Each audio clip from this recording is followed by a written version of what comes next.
What's the difference between the Srixon ZX7 Driver and the Srixon ZX7 Mark II?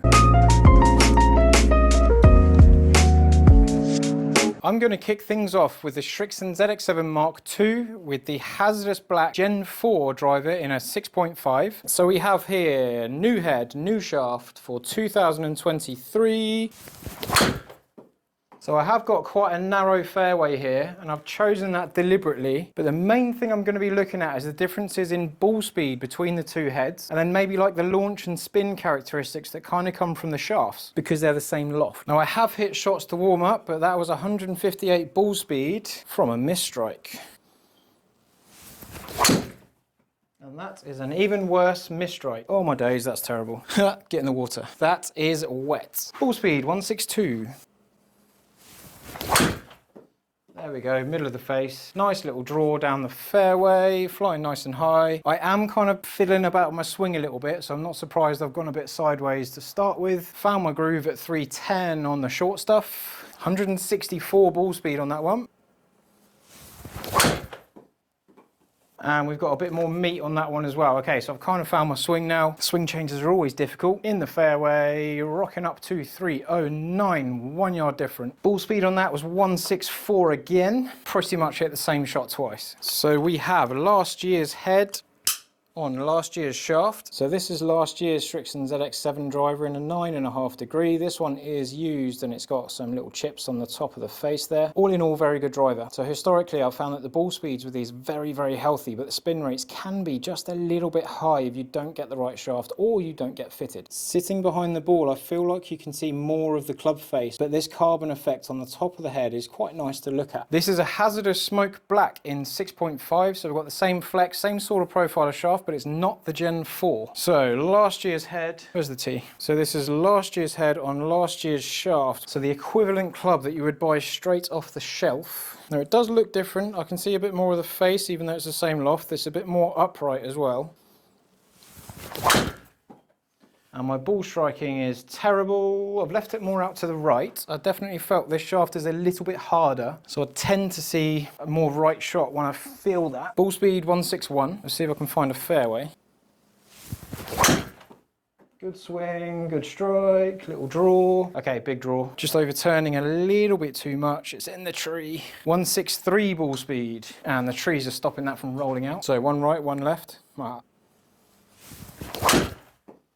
Got through that one very well. Nice high draw. Coming back to the fairway, or have I just missed? I think I've just crept the fairway. Nice bounce. Falling up to 307. 167 ball speed. Nice. Right, let's flick back to the Mark II. Here's the Srixon ZX7 Mark II in the same loft in the head. This one's a pretty brand new demo club. That matte finish on top just looks a little bit more updated. Sitting behind the ball, I feel like you can see less of the face, so it's got a little bit less loft compared to the old one, which is possibly why we're launching the ball that little bit lower. Mark II driver. The best thing to do when you're going through a swing change is also change the club lots. So I was changing my takeaway a little bit, hopefully reducing my draw.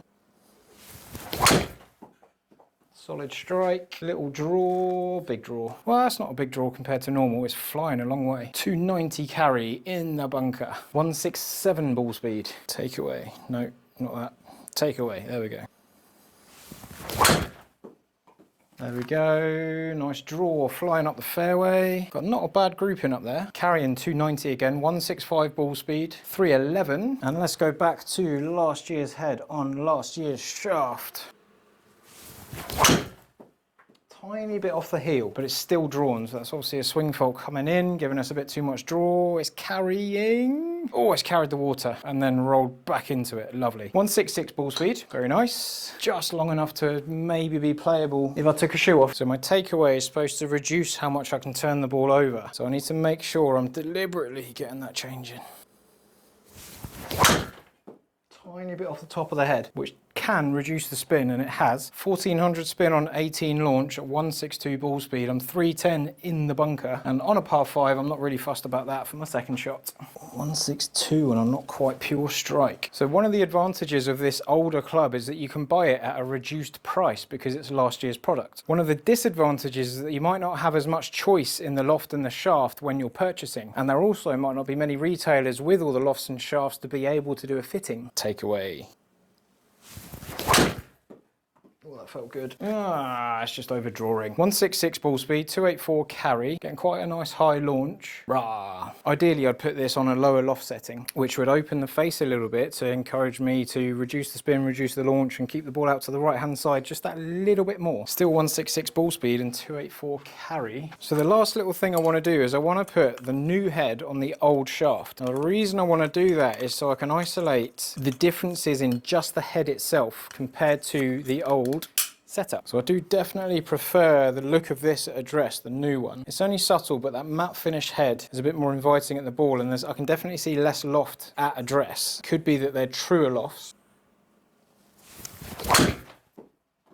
Nice high draw, 164 ball speed, 287 carry. Have I hit the fairway?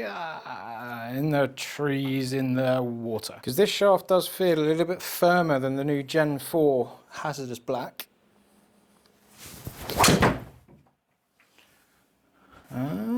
Just a little bit easier to, well, turning over more. 166 ball speed, again, nice and hot off the face. That was a touch off the heel. And the last shot with this combo, again, new head, old shaft, take away. 164 ball speed again, so the speeds are quite consistent. Nice and high launch, about 2,300 spin, which is a bit more than I would like, about 308, and in the fairway for a change. So the main thing I want to point out here first is the height of the shot. So the old head on the old shaft is 46 yards in peak height on average. The new one is 41 yards in peak height, so lower. Launch angle wise, 14.5 on the new, 16.5 on the old. So it definitely goes a little bit higher on the old one. And one of the criticisms I have of that old one is that it just spun a little bit too much if you didn't quite get the shaft right. So we've kind of fixed that, and it kind of matches what I could see at address. So if we look at a comparison, when we use the new head on old shaft and new shaft, we've got more ball speed marginally. Old head ever so slightly slower, but definitely launching higher. Similar sort of spin rates when we're looking at old head, old shaft, new head, new shaft. So within quite a fairly good tolerance. The separation, the standard deviation on the new one is a lot tighter, so a bit more variance here on the old. A little bit more change in the launch of the club on the new one, but marginal. But we're looking quite similar here in 287 carry to 291 carry with 4 yards difference in the air. More run on the new one, possibly because I hit more fairways. And if we look at the dispersion rings here as well, we've got that really small one which was less shots, so it's going to be tighter anyway. Same amount of shots though. This oval here, the smaller one against the bigger ring. The bigger ring is the old one on the old shaft. The new one has more consistent dispersion. But when you're buying the brand new equipment, you have more access to the range of shafts, the range of lofts, and you've got a lot more choice in a fitting to get yourself dialed in to get the best launch and spin for you. But if you're looking at last year's driver, it's a pretty good purchase at a better price.